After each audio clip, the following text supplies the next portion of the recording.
चलिए भाई, अगला चैप्टर, चैप्टर नंबर 8।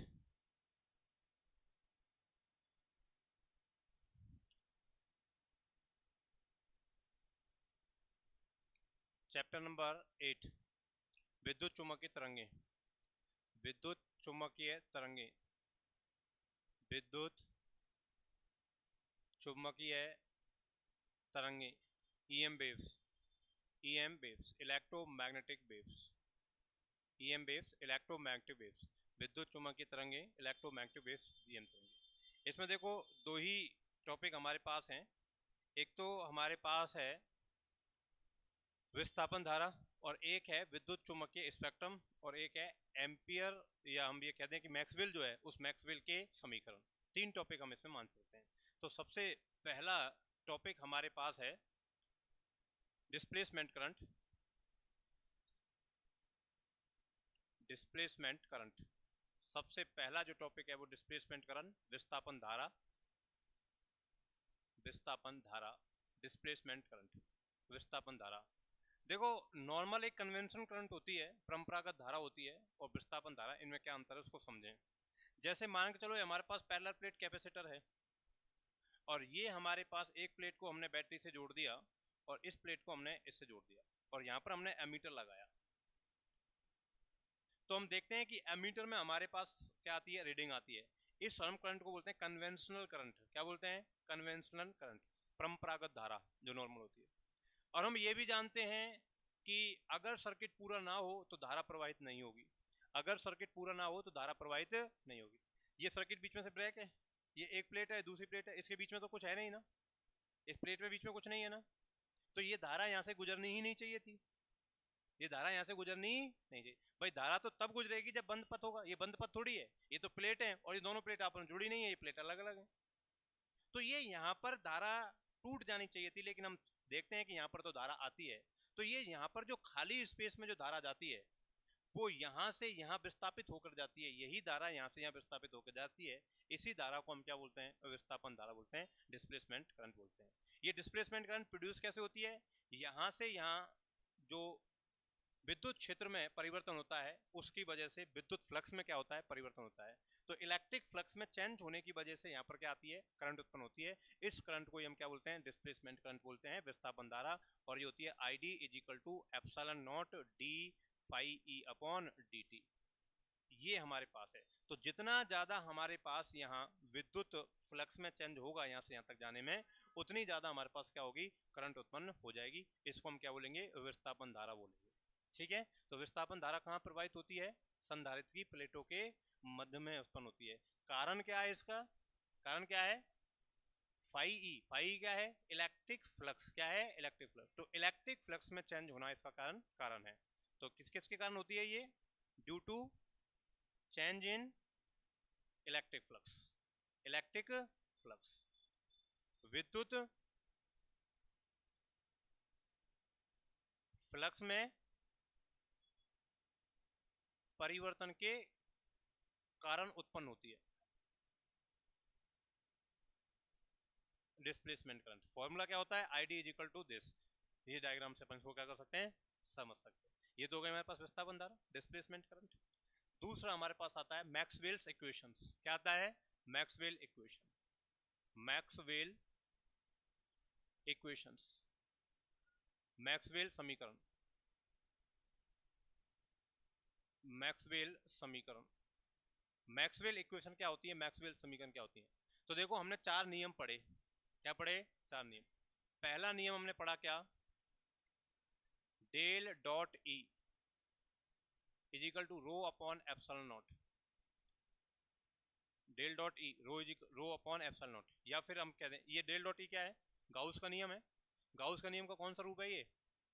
गाउस का नियम का कौन सा रूप है? Differential form. गाउस का नियम क्या था हमारे पास? Phi is equal to Q upon epsilon naught. ये था कि नहीं था? ये था कि नहीं था? अच्छा, फाई हम कैसे लिखते थे? फाई क्या लिखते थे? E dot D A oblique S is equal to Q upon epsilon naught. लिखते थे कि नहीं लिखते थे? अच्छा, हम ई की जगह, ये क्या है? ये पूरा की पूरा क्या है हमारे पास? सरफेस इंटीग्रेशन है। इस सरफेस इंटीग्रेशन को वॉल्यूम इंटीग्रेशन बदला जा सकता है, एक थ्योरम होती है, उस थ्योरम का नाम होता है गॉस डाइवर्जेंस थ्योरम। तो ई का डाइवर्जेंस ले लेते हैं डेल डॉट ई, ये डाइवर्जेंस ले लेते हैं और इसका क्या जाता है वॉल्यूम इंटीग्रेशन आ जाता है। क्या जाता है वॉल्यूम इंटीग्रेशन, और ये आ जाता है क्यू अपॉन एप्सिलॉन नॉट। अब हम जानते हैं कि रो इज इक्वल टू क्या होता है, रो इज इक्वल टू हमारे पास होता है, रो इज इक्वल टू हमारे पास होता है D Q upon D V होता है। तो D Q is equal to क्या होता है रो डी वी, ये कौन सा है volume charge density, rho is equal to D Q upon D V. तो यहाँ से डी क्यू निकालेंगे क्या जाएगा रो इंटू डी वी आ जाएगा। अगर टोटल क्यू चार्ज निकालना हो तो इसको क्या करना पड़ेगा, हमें इंटीग्रेट करना पड़ेगा। बोलो करना पड़ेगा नहीं पड़ेगा। इस चार्ज को यहाँ पर रख दो, तो इस चार्ज को यहाँ पर रखेंगे तो del dot E D V is equal to क्या जाएगा integration rho D we upon क्या जाएगा एप्सिलॉन नॉट। इधर भी डीवी इधर भी डीवी, इधर भी इंटीग्रेशन इधर भी इंटीग्रेशन, हटा दो तो क्या बचेगा del dot E is equal to rho upon epsilon naught. ये गाउस के नियम का डिफरेंशियल फॉर्म कहलाता है। क्या कहलाता है differential form of Gauss law. Gauss law Gauss के नियम का, गाउस के नियम का अवकल रूप, गाउस के नियम का अवकल रूप, differential form of Gauss law, Gauss के नियम का अवकल रूप। ये differential form of Gauss law हो गया, गाउस के नियम का अवकल रूप हो गया। ये कहलाता है मैक्सवेल का पहला समीकरण। क्या कहलाता है मैक्सवेल का। दूसरा समीकरण होता है डेल डॉट बी, चुंबकीय क्षेत्र जो होता है, चुंबकीय क्षेत्र उसका डाइवर्जेंस हमेशा क्या होता है जीरो। चुंबकीय क्षेत्र का डाइवर्जेंस क्या होता है जीरो। डेल के साथ डॉट प्रोडक्ट लगा देते हैं हम तो ये डाइवर्जेंस कहलाता है। क्या कहलाता है डेल के साथ हम क्या लगा देते हैं डॉट प्रोडक्ट लगा, तो क्या होता है ये डाइवर्जेंस। तो मैग्नेटिक फील्ड का डाइवर्जेंस कितना होता है जीरो। कितना होता है जीरो, क्योंकि फ्लक्स कितना होता है उसका जीरो होता है magnetic flux. Magnetic flux close surface के लिए कितना होता है जीरो, तो उसका डाइवर्जेंस निकालेंगे वो भी कितना आएगा जीरो आएगा। ये कहलाता है मैक्सवेल का दूसरा समीकरण। तीसरा समीकरण हमारे पास है फैराडे का समीकरण। क्या है ये फैराडे का, फैराडेज लॉ, फैराडेज लॉ। तो फैराडे लॉ क्या कहता है, फैराडे लॉ क्या कहता है, बोलो फैराडे लॉ क्या कहता है। Faraday law D phi upon D T कौन उत्पन्न करता है ई उत्पन्न करता है। क्या करता है D phi upon D T क्या करता है ई उत्पन्न करता है। तो उससे हम निकालेंगे डिफरेंशियल फॉर्म, तो del cross E is equal to minus k d phi upon D t या d we upon D T. ये लो, ये हमारे पास d we upon D T, ये हमारे पास कौन सा है फैराडे लॉ से ये तीसरा नियम निकलता है। चौथा हमारे पास है, चौथा हमारे पास है, चौथा हमारे पास है एम्पियर लॉ। कौन सा law Ampere law. Ampere law क्या कहता है, एम्पियर लॉ कहता है del cross B is equal to mu naught epsilon naught, mu naught epsilon naught, mu naught into epsilon naught, mu naught epsilon naught J vector, mu naught epsilon naught J vector, mu naught epsilon naught J vector, या हम ये कह दें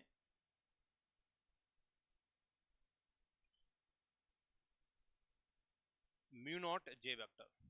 ये हमारे पास ampere law, ये कहलाता है मैक्सवेल का फोर्थ समीकरण। ठीक है, इनके डेरिवेशन पर हम नहीं जा रहे, सिंपल सा ये समझो कि मैक्सवेल ने चार जो नियम थे उन चारों नियमों को संभाइज करके क्या दे दिए, चार इक्वेशंस दे दिए जिनको हम क्या बोलते हैं मैक्सवेल इक्वेशन बोलते हैं। पहला क्या है मैक्सवेल इक्वेशन किसका आता है, गाउस लॉ जो होता है उसका डिफरेंशियल फॉर्म। ये क्या है गाउस लॉ का डिफरेंशियल फॉर्म।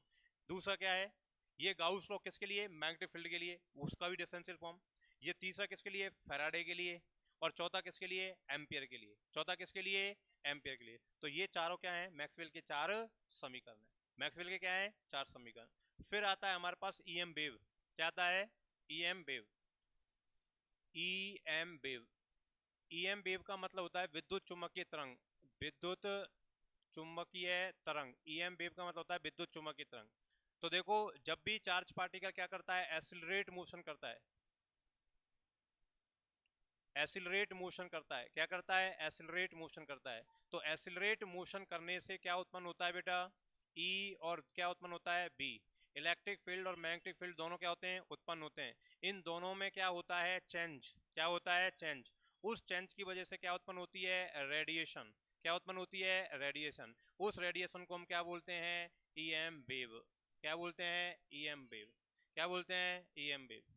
जब भी कभी चार्ज पार्टिकल एक्सीलरेटेड मोशन करेगा, त्वरित गति करेगा, क्या करेगा, त्वरित गति करेगा, तो त्वरित गति करने की वजह से इलेक्ट्रिक फील्ड बनता है, मैग्नेटिक फील्ड बनता है, इसमें चेंज होता है, क्या होता है, चेंज। उस चेंज होने की वजह से रेडिएशन बनती है, विकिरण बनती है, उस विकिरण को हम क्या बोलते हैं, ईएम वेव बोलते हैं। क्या बोलते हैं, ईएम वेव होती है। इसका रिप्रेजेंटेशन डायग्राम हम ऐसे देते हैं ईएम वेव का, कि सपोर्ट दैट ये हमारे पास कोई ईएम वेव चल रही है, क्या चल रही है, कोई ईएम वेव। तो ईएम वेव हमारे पास इस प्रकार से चलती है। ये हमारे पास इलेक्ट्रिक फील्ड है, कौन सा फील्ड है, इलेक्ट्रिक फील्ड, ये इलेक्ट्रिक फील्ड है। तो मैग्नेटिक फील्ड कौन सा होगा, मैग्नेटिक फील्ड ये होगा, मैग्नेटिक फील्ड ये होगा। अगर ये हमारे पास कौन सा है, इलेक्ट्रिक फील्ड, तो ये हमारे पास कौन सा होगा, मैग्नेटिक फील्ड, क्या होगा, मैग्नेटिक फील्ड। तो इलेक्ट्रिक फील्ड और मैग्नेटिक फील्ड एक दूसरे के क्या होते हैं, परपेंडिकुलर। इलेक्ट्रिक फील्ड और मैग्नेटिक फील्ड एक दूसरे के क्या होते हैं, परपेंडिकुलर होते हैं, और आपस में भी क्या होते हैं, direction of propagation, direction of propagation, direction of propagation, संचरण की दिशा, संचरण की दिशा, संचरण की दिशा, संचरण की दिशा, संचरण की दिशा, संचरण की दिशा, डायरेक्शन ऑफ प्रोपोगेशन। जिधर वेव चल रही है, जिधर वेव चल रही है, उस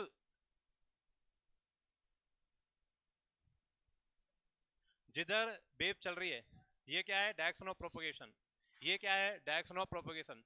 जिधर विद्युत चुम्बकीय तरंग चलती है, उसके क्या होते हैं, दोनों लंबवत होते हैं। इलेक्ट्रिक फील्ड, मैग्नेटिक फील्ड आपस में परपेंडिकुलर होते हैं, और जिधर चल रहे हैं उसके भी क्या होते हैं, परपेंडिकुलर होते हैं, और सेम फेज में होते हैं दोनों। किस में होते हैं, सेम फेज। दोनों में फेज कैसे होते हैं, सेम फेज। इलेक्ट्रिक फील्ड और मैग्नेटिक फील्ड में क्या नहीं होता, कोई भी फेज का डिफरेंस नहीं होता, ऐसे चलते हैं ये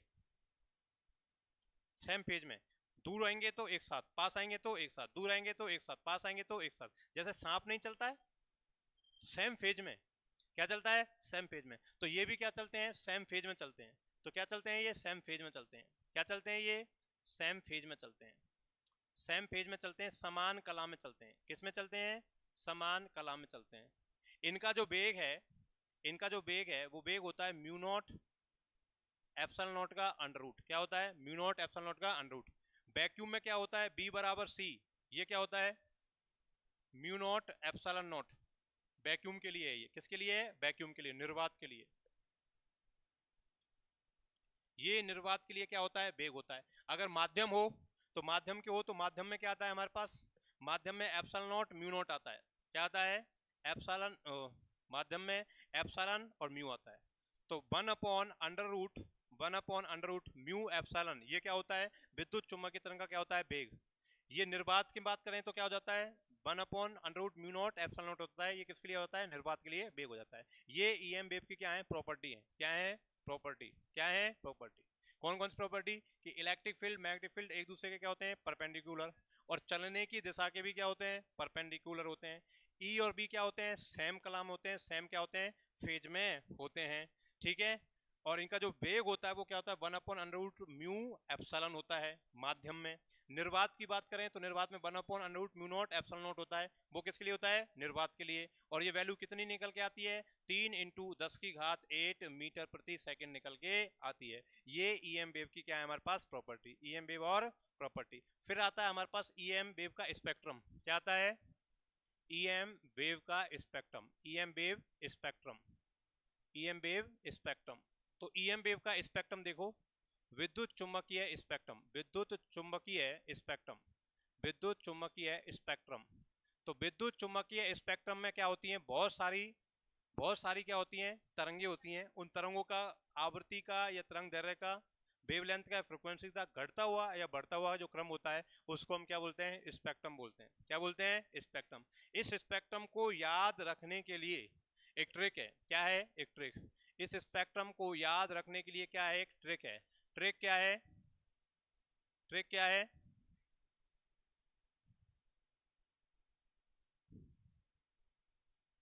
गाड़ी XUV इंडिया में रहेगी, गाड़ी XUV इंडिया में रहेगी। क्या है इसको ट्रिक याद रखने की, गाड़ी XUV इंडिया में रहेगी, गाड़ी XUV इंडिया में रहेगी। तो इसका मतलब यहाँ से देखो क्या बनता है, इस गाड़ी से बनता है गामा, क्या बनता है, गामा रे। कौन सी रे बनती है, गामा रे। कौन सी रे बनती है, गामा रे। एक्स से बनती है एक्स रे, क्या बनती है, एक्स रे। यू से बनती है अल्ट्रा वायलेट, अल्ट्रा वायलेट, क्या बनती है, अल्ट्रावायलेट। बी से बनती है विजिबल, क्या बनती है, विजिबल, क्या बनती है, विजिबल। आई से क्या बनती है, इंफ्रारेड, क्या बनती है, इंफ्रारेड, क्या बनती है, इंफ्रारेड। और एम से बनती है माइक्रोवेव, क्या बनती है, माइक्रोवेव, क्या बनती है, माइक्रोवेव। आर ए से क्या बनती है हमारे पास, रेडियो, क्या बनती है, रेडियो। तो सबसे पहले कौन सी आती है, गामा, फिर कौन सी आती है, एक्सरे, फिर आती है अल्ट्रावायलेट, फिर क्या आती है, विजिबल, फिर क्या आती है, इंफ्रारेड, फिर क्या आती है, माइक्रोवेव, और फिर क्या आती है, रेडियो वेव। ये तरंग दैर्ध्य का बढ़ता हुआ क्रम है, क्या है, तरंग दैर्ध्य का बढ़ता हुआ। और आवृत्ति का क्या है, घटता हुआ क्रम। आवृत्ति का कौन सा क्रम है, ये घटता हुआ, क्योंकि तरंग दैर्ध्य बढ़ेगी तो आवृत्ति क्या होगी, कम। ठीक है, ये बढ़ता हुआ क्रम याद रख सकते हैं, क्या कर सकते हैं, याद रख सकते हैं, क्या कर सकते हैं, याद रख सकते हैं, क्या रख सकते हैं, याद। गाड़ी एक्सयूवी इंडिया में रहेगी, गाड़ी एक्सयूवी इंडिया में रहेगी। गाड़ी से बोले तो गामा, एक्स से बोले तो एक्सरे, यू से बोले तो अल्ट्रावायलेट, बी से बोले तो विजिबल, इंडिया से बोले तो इंफ्रारेड, मैं से बोले तो माइक्रोवेव, और रहेगी से रेडियो, क्या होगी, रेडियो, क्या होगी, रेडियो। ये रेडियो तरंग हो गई, ये सूक्ष्म तरंग हो गई, ये अवरक्त हो गई, और ये क्या हो गई हमारे पास, दृश्य हो गई, और ये हमारे पास क्या हो गई, परावैंगनी, क्या हो गई, परावैंगनी। और ये हमारे पास अल्ट्रावायलेट परावैंगनी, और ये एक्सरे हो गई, एक्स रे। एक्सरे को एक्सरे बोलते हैं और गामा को गामा ही बोलते हैं। ठीक, अब आता है इनका यूज क्या है और इनका प्रोडक्शन कैसे होता है। क्वेश्चन क्या बनता है, यूज, उपयोग क्या है। एक तो उपयोग क्या है, और एक इनका प्रोडक्शन कैसे होता है।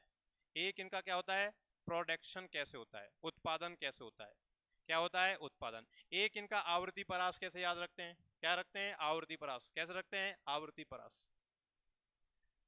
तरंग धैर्य परास या आवृत्ति परास, तो तरंग धैर्य परास याद रख लेते हैं अपन।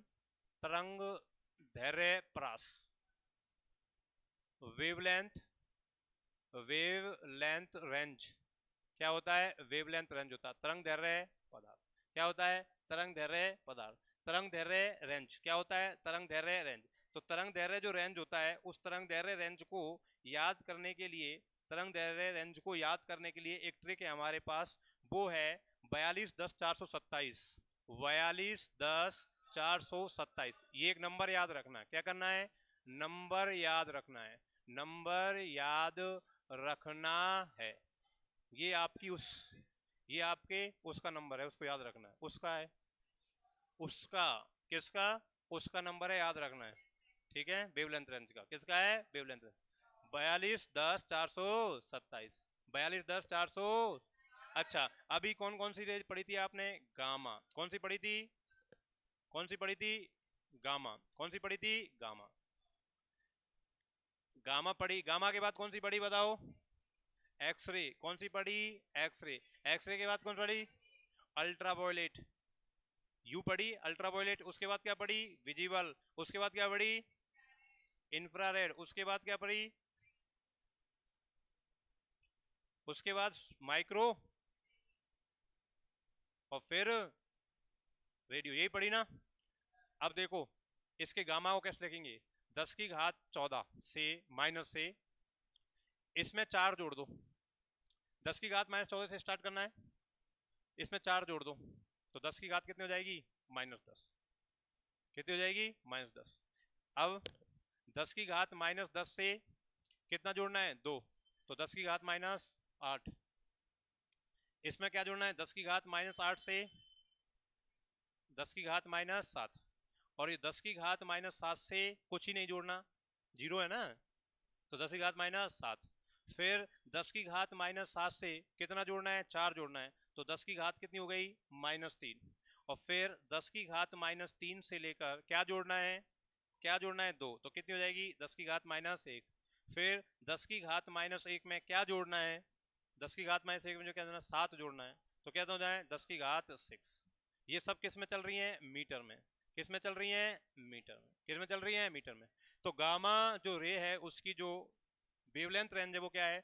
10 की घात 14 से 10 की घात -10 मीटर तक। और एक्सरे जो है वो 10 की घात 10 से 10 की घात -8 तक। और ये अल्ट्रावायलेट जो है वो 10 की घात -8 से 10 की घात -7। और विजिबल जो है 10 की घात 7 से 10 की घात 7। और इंफ्रारेड जो है 10 की घात 7 से 10 की घात -3।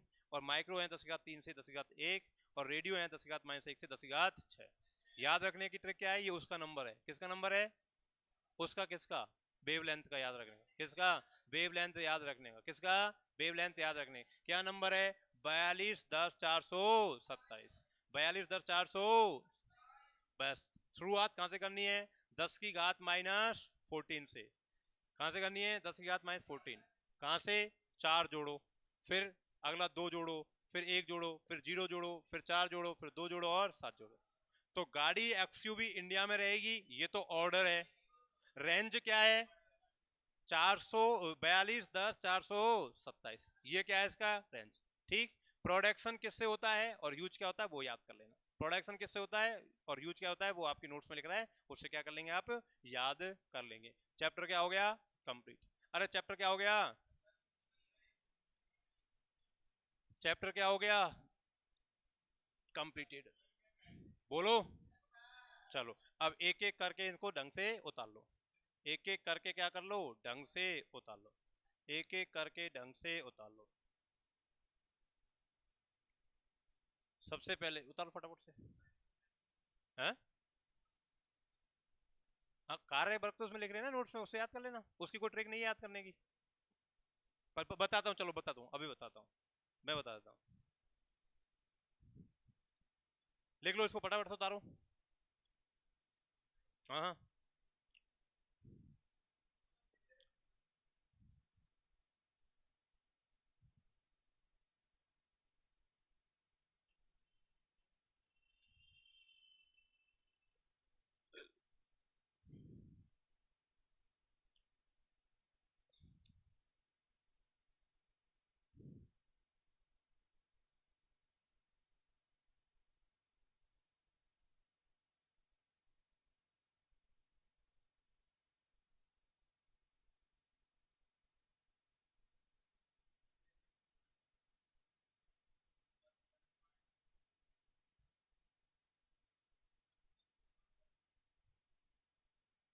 उतार लिया?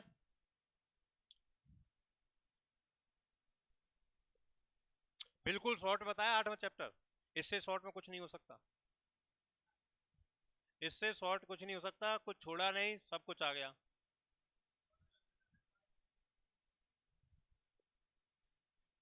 कुछ भी छोड़ा नहीं, सब कुछ आ गया।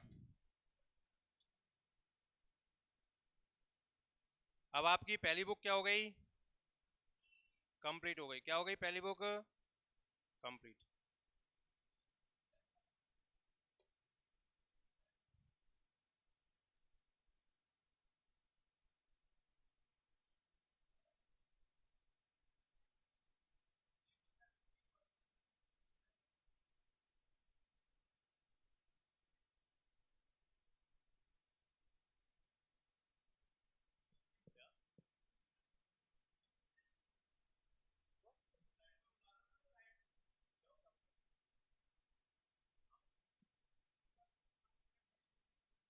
ठीक है, हो गया।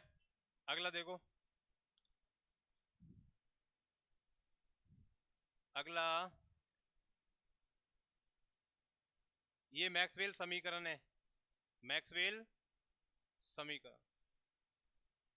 मैक्सवेल समीकरण।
ठीक है।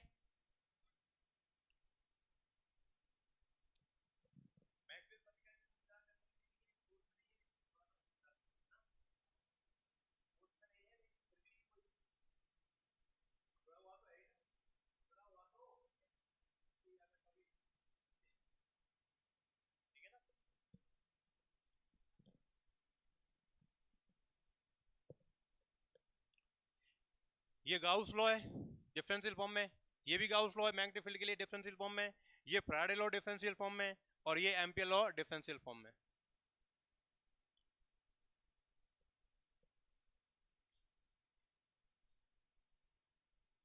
ईएम वेव विद्युत चुम्बकीय तरंग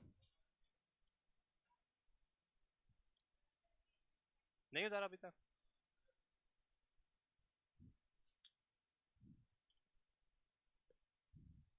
सीट के क्वेश्चन सॉल्व करो आप, ज्यादा से ज्यादा फायदा तब मिलेगा जब आपको जो सीट दी गई है उस सीट के क्वेश्चंस को सॉल्व करोगे। बिना क्वेश्चन सॉल्व करे ये थोड़ी तो तुमने 50 बार पढ़ ली, यहाँ काम है रिवीजन करवाने का जो करवा दिया, ठीक है ना। असली असली सिलेक्शन किससे होता है?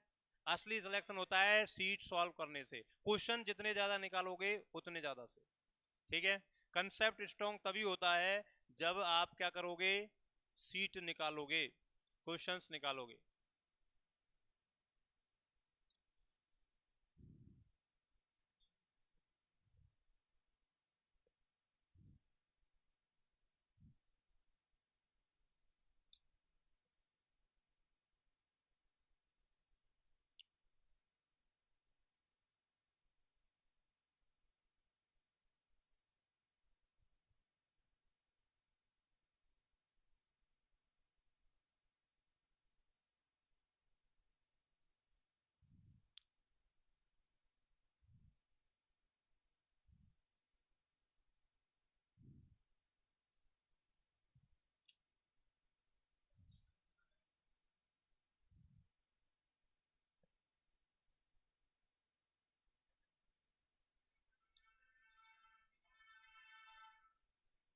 ठीक है, इसमें देखो एक एक और प्रॉपर्टी है कि जो हमारे पास बी नॉट होता है, जो हमारे पास बी नॉट होता है वो बी नॉट और ई नॉट में कुछ रिलेशन होता है। वी नॉट बराबर होता है ई नॉट अपॉन सी। क्या होता है? वी नॉट बराबर ई नॉट अपॉन सी होता है। इससे भी न्यूमेरिकल बन सकता है, इससे न्यूमेरिकल बन सकता है। बी नॉट बराबर क्या होता है? ई नॉट अपॉन सी। अच्छा, ये बी नॉट और ई नॉट क्या है? मैग्नेटिक फील्ड का मैक्सिमम वैल्यू और इलेक्ट्रिक फील्ड का मैक्सिमम वैल्यू। अच्छा, ये जो बी होता है वो बी क्या होता है? वो होता है v naught sine omega t minus k x. और ई क्या होता है? वो होता है E naught sine omega t minus k x. X direction में अगर चल रही है, कौन सी डायरेक्शन चल रही है? एक्स डायरेक्शन में। अगर कोई वेव एक्स डायरेक्शन चल रही है तो उसका इक्वेशन क्या बनेगा? v is equal to v naught sine omega t minus k x, E is equal to E naught sine omega t minus k x. और ये बी नॉट और ई नॉट क्या है? मैक्सिमम वैल्यू है। और बी नॉट और ई not में क्या होता है? ये रिलेशन होता है, इससे न्यूमेरिकल बन जाता है।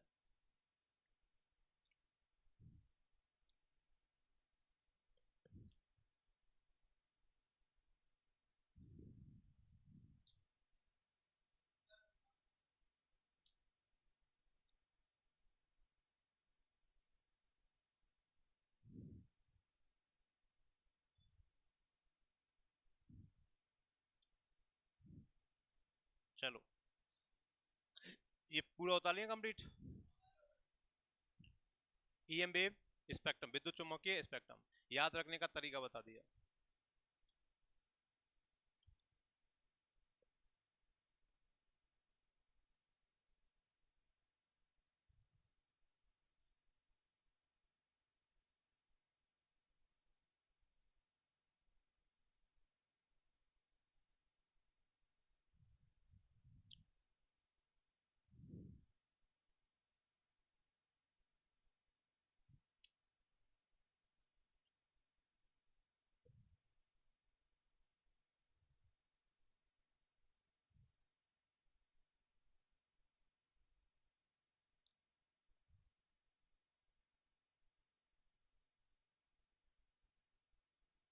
गाड़ी एक्सयूवी इंडिया में यूज और इनका उत्पादन कैसे होता है, प्रोडक्शन। एक नंबर याद रखना है, 4210 427। गाड़ी एक्सयूवी इंडिया में रहेगी, और कोई सी नहीं रहेगी। कौन सी रहेगी? एक्सयूवी। एक्सयूवी जानते हो ना, महिंद्रा एक्सयूवी 700 500, वो वाली एक्सयूवी है। चले,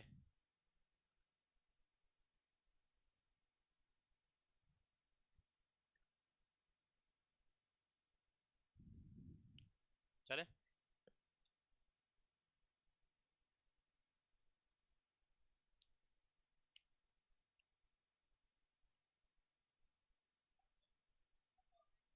ये नंबर याद रखना। चैप्टर क्या हो गया? कंप्लीट। ठीक, चलिए शीट सॉल्व करना, जो भी प्रॉब्लम हो वो बता देना। ठीक है बेटा, चलिए।